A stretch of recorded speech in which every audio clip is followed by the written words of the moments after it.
नमस्कार पुणी एक गुरुत्वपूर्ण अपडेट सहित मु अभय आपण स्वागत करुच्ची आपण मानकर प्रिय यूट्यूब चैनल अभय एडवर्ड।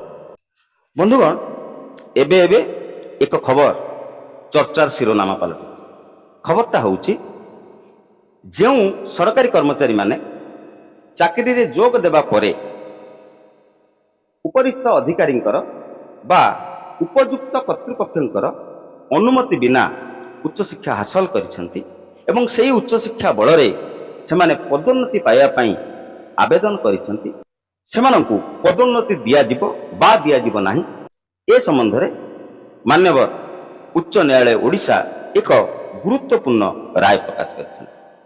प्राय ए खबर आपनक नजरे पड़िथिबो बिना अनुमति रे अधिक शिक्षागत योग्यता हासिल पदोन्नति रे बाधक नुहे एक कथा कहिसेंती मान्यवर उच्च न्यायालय ओडिशा। तेबे क्यों प्रसंग रे क्यों परिप्रेक्षी रे मान्यवर उच्च न्यायालय एपरि एक राय प्रदान करिसेंती। ओडिशा हाईकोर्टंकर एही राय केवल आवेदनकारींक पई प्रযোज्य बा समस्तक पई प्रযোज्य अद्यावधि जो माने चाकरी अछंती किंतु उच्च शिक्षा कला बेले उच्च कर्तृपक्षंकर अनुमति नै नांती सेमानक क्षेत्र रे कोन हबो क्यों परिप्रेक्षी रे मान्यवर उच्च न्यायालय एभଳି एक राय देले बा घटनार पृष्ठभूमि कौन थिला से संबंध रे एई वीडियो रे विस्तृत भाव रे आलोचना करिबा।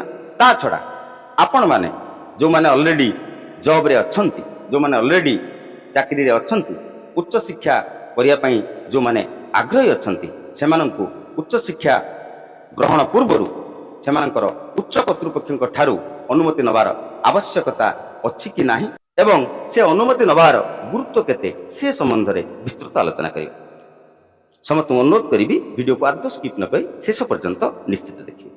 बंधुगण कर्तृपक्षों बिना अनुमति रे उच्च शिक्षागत योग्यता हासिल करिथिबा आधार रे जने कर्मचारी को पदोन्नति वंचित करा जाई परिबो नाही बोली मान्यवर हाईकोर्ट एक गुरुत्वपूर्ण राय प्रकाश करिसेंती।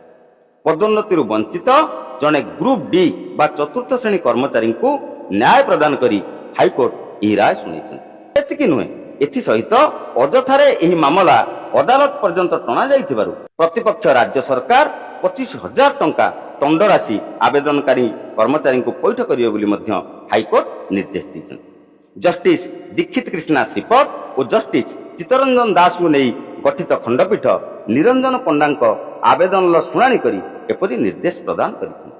आसंता 8 सप्ताह मध्यरे आवेदनकारी को पिछला भावे गत 2014 मसीह पदोन्नति प्रदान करा सेही भली जोरिमाना अर्थ जो 25,000 टंकार जोरिमाना करा जायछि ए अर्थ देबारे जदि विलंब करा जाए प्रथम मास पई दैनिक 250 टंका एवं परवर्ती मास पई दैनिक 500 टंका लेखाएं दायी अधिकारी दरमारू जोरिमाना आदाय करा जिवा पई कोर्ट स्पष्ट करछन।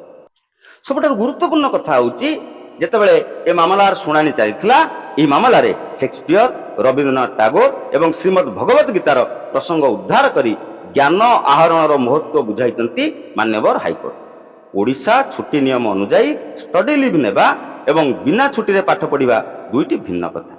जदि जने व्यक्ति निज कार्य रे बाधा सृष्टि न करी निजर ज्ञान वृद्धि करूचंती जोटक आमे कहउचंती बा जेतेबेले आमे एनओसी नेउचंती सेते स्पष्ट भाव रे लिखा जाउची विदाउट हैम्परिंग हिज और हर नॉर्मल ड्यूटी अर्थात निज कार्य रे बाधा सृष्टि न करी जदि जने व्यक्ति निजर ज्ञान वृद्धि करूचंती तेबे ताको अणदेखा करा जाई परिबो नाही बोली स्पष्ट भाव रे कहिचंती मान्यवर ओडिशा हाईकोर्ट। शिक्षागत योग्यता हासिल करिबा जने व्यक्तिर जीवन धारण अधिकार बोली कहिचंती मान्यवर हाईकोर्ट। मु आउथरे कहि रखे जे आवेदनकारी जे थिले निरंजन पंडा से जने ग्रुप डी बा चतुर्थ श्रेणी कर्मचारी पियन अटंती। 2014 मसीहा पदोन्नति कमिटी जोटा कहा जाए डिपार्टमेंटाल प्रमोशन कमिटी बा डीपीसी जेहेतु से पियन थिले पियनर नेक्स्ट रैंक जोटा रही जूनियर असिस्टेंट से जूनियर असिस्टेंट पदवी को पदोन्नति पाइबा पई से योग्य थिले मात्र चाकरी करिथिबा बेले से बिना अनुमति रे अधिक शिक्षागत योग्यता हासिल करिथिबा हेतु एही आधारे ताको पदोन्नति दिया जाय नथिला 2014 मसीहा।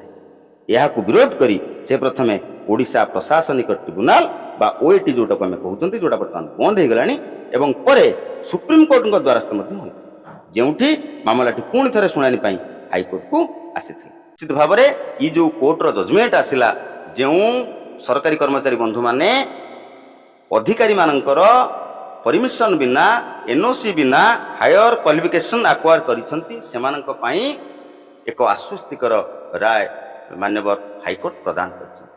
तेबे आपनक मनरे प्रश्न आसीबो जे आमे जेते सब हायर क्वालिफिकेशन करूछंती बा आगामी दिन रे करिबा आमे आ हायर अथॉरिटींकर परमिशन काहे कि नबा।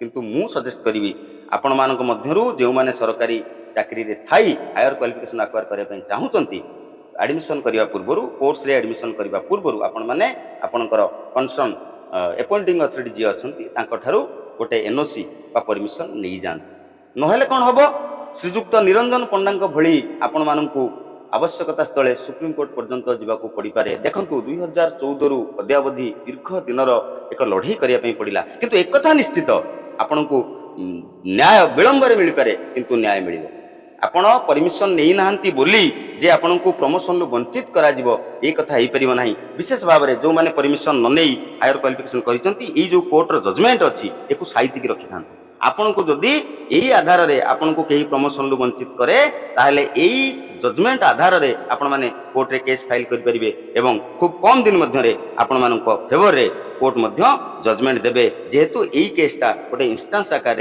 परवर्ती समय कार्य करिवो। एटा थिला गोटे गुरुत्वपूर्ण अपडेट एवं चर्चित अपडेट भाइराल अपडेट बोली मध्य आमे माने कहि परिबा। किछि दिन धरी यार चर्चा समग्र गणमाध्यम रे एवं सामाजिक गणमाध्यम रे करा जाउछि जे सरकारी चाकरी रे थाई उच्च कर्तृपक्षक अनुमति बिना उच्च शिक्षा जदि आपण माने हासिल करिसंती ताहा प्रमोशन ले बाधक हबो नाही।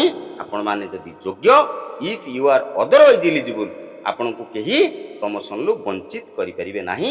ए संबंधी एक ऐतिहासिक राय प्रदान करिसंती माननीय उच्च न्यायालय ओडिशा कटक। आशा करुच्ची भिडियो निश्चित भाव में आपण मानक पई इनफॉर्मेटिव हेतिबो हृदय गोटे लाइक करिवे ए भिडियो को बहु मात्रा रे अन्य सरकारी कर्मचारी बंधु मान को निश्चित शेयर करिवे जद्वारा सेमाने मध्य ई जो गुरुत्वपूर्ण कोर्टक राय संबंध रे सविशेष सूचना पाई परिवे। शेष अनुरोध करी जदि ए पर्यंत आपण माने हम चैनल को सब्सक्राइब करना दयाकोरी चैनल को सब्सक्राइब करंतु पाखरे थिबा all notification bell icon press करंतु जद्वारा आगामी दिन में मुझे सब शिक्षा भित्तिक वीडियो अपलोड करी तार नोटिफिकेशन इमिडिएटली आपण मानक मिल वर्तमान पे इट रहिबा। धन्यवाद नमस्कार।